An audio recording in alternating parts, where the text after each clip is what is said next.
राधे राधे बच्चों। अब हम यूनिट एंड डायमेंशन का फर्स्ट पार्ट करना शुरू करते हैं। सबसे पहले बात करते हैं कि फिजिकल क्वांटिटीज़ क्या होती हैं। तो all the measurable quantities which are used to express the laws of physics. तो मेजरेबल क्वांटिटी का मतलब जिनको हम कुछ नंबर दे सकें, ठीक है। फॉर एग्जाम्पल, जैसे आपको मान लीजिए आलू का पराठा भाता है, कितना भाता है आप ये नहीं बता सकते, समझ में आया ना। तो जो फीलिंग्स हैं वो मेजरेबल क्वांटिटीज़ नहीं है, क्योंकि हम उनको कोई नंबर नहीं दे सकते। ओके, तो वो सभी क्वांटिटी जो सबसे पहली बात तो मेजरेबल हों, जिनको हम कोई न्यूमेरिक वैल्यू दे सकें, और दूसरा वो फिजिक्स के लॉज को बताने में यूज़ आ रही हों, तो उन्हें हम फिजिकल क्वांटिटीज़ कहते हैं। तो once again, all the measurable quantities which are used to express the laws of physics, वो फिजिकल क्वांटिटीज हैं। अब मेजरेबल दो तरीकों से हो सकता है, या तो डायरेक्ट मेजर हो या इनडायरेक्ट मेजर हो। फॉर एग्जाम्पल, आपके घर से आपके स्कूल का डिस्टेंस डायरेक्टली मेजर किया जा सकता है। किसी गाड़ी में जाएं और उसके माइलोमीटर से अपन मेजर कर सकते हैं। लेकिन यहाँ से हम समुद्र की गहराई को मेजर करना चाहें तो वो डायरेक्ट मेजर नहीं होगा कि इन स्टेप लिया और नीचे कूद गए, तो वो सोनार मेथड से होता है, तो वो इनडायरेक्ट मेथड है। ऐसे कई सारे एग्जांपल्स हैं। अब हम आगे बात करते हैं कि जो फिजिकल क्वांटिटीज़ होती हैं वो दो तरह की हैं, फंडामेंटल और डिराइव्ड। अब फंडामेंटल क्वांटिटी के बारे में समझते हैं। जैसे मान लीजिए अगर मेरा वज़न 75 किलोग्राम है, तो क्या आप मेरी एज बता सकते हो? नहीं बता सकते। मैं कह देता हूँ कि मान लीजिए मेरी एज 40 ईयर्स है, तो क्या आप मेरी हाइट बता पाएंगे? नहीं बता पाएंगे। तो फंडामेंटल क्वांटिटीज़ कुछ ऐसी क्वांटिटी हैं जिनको बताने के लिए आपको उन्हीं क्वांटिटीज़ को बताना पड़ेगा। तो मैकेनिक्स में हम तीन फंडामेंटल क्वांटिटी लेते हैं। मास, जिसको हम कैपिटल एम से रिप्रेजेंट करेंगे, लेंथ कैपिटल एल से रिप्रेजेंट करेंगे, और टाइम कैपिटल टी से। तो फंडामेंटल क्वांटिटीज क्या हुई? Which can not be expressed in terms of other quantities. अब डिराइव्ड क्वांटिटीज की बात करें, जैसे मान लीजिए अगर हमें स्पीड निकालना है, तो स्पीड निकालने के लिए हम क्या करेंगे भाई? दो जगहों के बीच के डिस्टेंस मेजर करेंगे, और उस डिस्टेंस को मेजर करने में कितना टाइम लगा हम ये देखेंगे, ठीक है। तो हम हमारी स्पीड कैलकुलेट कर सकते हैं। तो वो quantities which can be express in terms of fundamental quantities, उनको हम डिराइव्ड क्वांटिटीज कहते हैं, जैसे speed, volume, force and so on. Okay, तो अभी आगे हम जाके पढ़ेंगे कि ये तीन फंडामेंटल नहीं, ये 7 फंडामेंटल क्वांटिटीज़ होती हैं।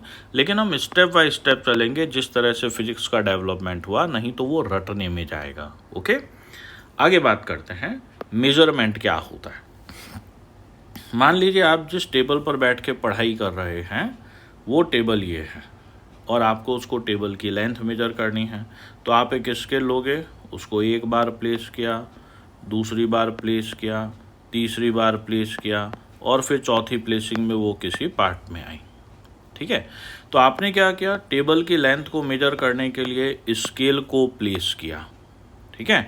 आप ये मेजर करते हैं कि उस टेबल की लेंथ में वो स्केल की प्लेसिंग कितनी बार आई। तो what is measurement? It is process of comparison. किसका? यूनिट का। किसके साथ? क्वांटिटी के साथ। आपने टेबल की लेंथ को कंपेयर किया यूनिट के साथ कि उसमें उस स्केल की लेंथ कितनी बार रिपीट हो रही है। तो measurement is a process of comparison of unit with quantity. क्या देखते हैं अपन? कि वो यूनिट उस क्वांटिटी में कितनी बार आया, how many times the unit is contained in quantity.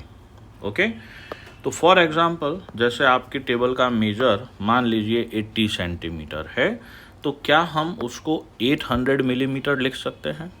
अब ध्यान देना बेटा, कौन सी लेंथ बड़ी है, 80 सेंटीमीटर या 800 मिलीमीटर, अपन जानते हैं दोनों लेंथ तो बराबर है। तो यहाँ पे क्या हुआ, यहाँ पे यूनिट सेंटीमीटर था, यहाँ पर यूनिट मिलीमीटर है। तो जब हम यूनिट का साइज छोटा लेते हैं तो न्यूमेरिक वैल्यू ज़्यादा होती है, और यूनिट का साइज अगर बढ़ा लेंगे तो न्यूमेरिक वैल्यू छोटी होती है, लेकिन टेबल का मेजर तो वही है। तो इसका मतलब N1 U1 equal to N2 U2, जहाँ पे ये N1 80 है, U1 centimetre, N2 800, U2 millimetre. तो हम किसी भी चीज़ का measure Q equal to NU से देते हैं, जहाँ पर U यूनिट है। जैसे यहाँ पे यूनिट सेंटीमीटर और मिलीमीटर था, तो भैया यूनिट क्या होता है, आप यहाँ पर सेंटीमीटर मेजर करें या माउंट आबू में मेजर करें या ऑस्ट्रेलिया में मेजर करें, सब जगह सेंटीमीटर सेम है ना। तो ये प्री डिफाइंड है, स्टैंडर्डाइज्ड है। तो अगर मुझे यूनिट को डिफाइन करना होगा तो यूनिट क्या है, it is pre defined and standard value of quantity, और n क्या है, मैग्नीट्यूड। तो हम एक बात समझ में आ गई कि NU इक्वल टू कांस्टेंट होता है, ठीक है। तो n is inversely proportional to U, जैसे जैसे यूनिट साइज बढ़ेगा न्यूमेरिक वैल्यू घटेगा। ओके, अब हम आगे बात करते हैं यूनिट सिस्टम की। अपन ने देखा कि फंडामेंटल क्वांटिटीज कौन सी थी, लेंथ, मास एंड टाइम। मैंने लेंथ के लिए कैपिटल L, मास के लिए कैपिटल M, टाइम के लिए कैपिटल T लिखा है।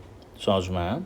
अब ध्यान से समझना, अगर मैंने लेंथ को मीटर में, मास को किलोग्राम में और टाइम को सेकंड में मेजर किया, तो ध्यान रखो मीटर, किलोग्राम, सेकंड, तो इस सिस्टम को हम MKS सिस्टम कहते हैं।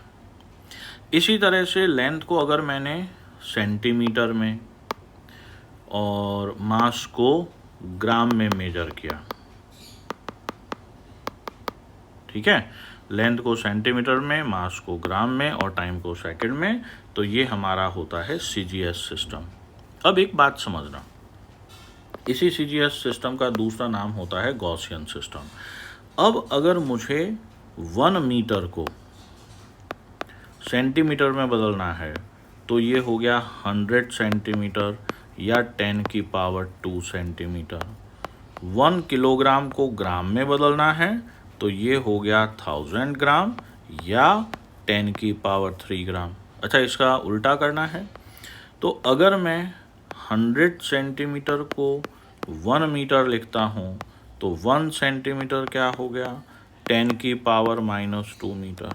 इसी तरह से 1 ग्राम क्या हो गया, 10 की पावर -3 किलोग्राम। तो MKS को CGS में और CGS को MKS में कन्वर्ट करने के लिए अपने जो कन्वर्जिंग फैक्टर थे वो 10 की पावर्स थे, इसलिए MKS और CGS को हम मैट्रिक सिस्टम कहते हैं। तो मैट्रिक सिस्टम वो होता है जिसको एक दूसरे में कन्वर्ट करने के लिए power of 10 are used. Okay, अब अगर हमने लेंथ को फुट में, मास को पाउंड में और टाइम को सेकंड में मेजर किया तो इस सिस्टम को हम FPS सिस्टम कहते हैं, that is called British system. अब आज की बात करते हैं कि डायमेंशंस क्या हैं, बहुत इंपॉर्टेंट है। मान लीजिए हमें स्पीड मेजर करना है, तो हम जानते हैं speed equal to distance upon time होता है।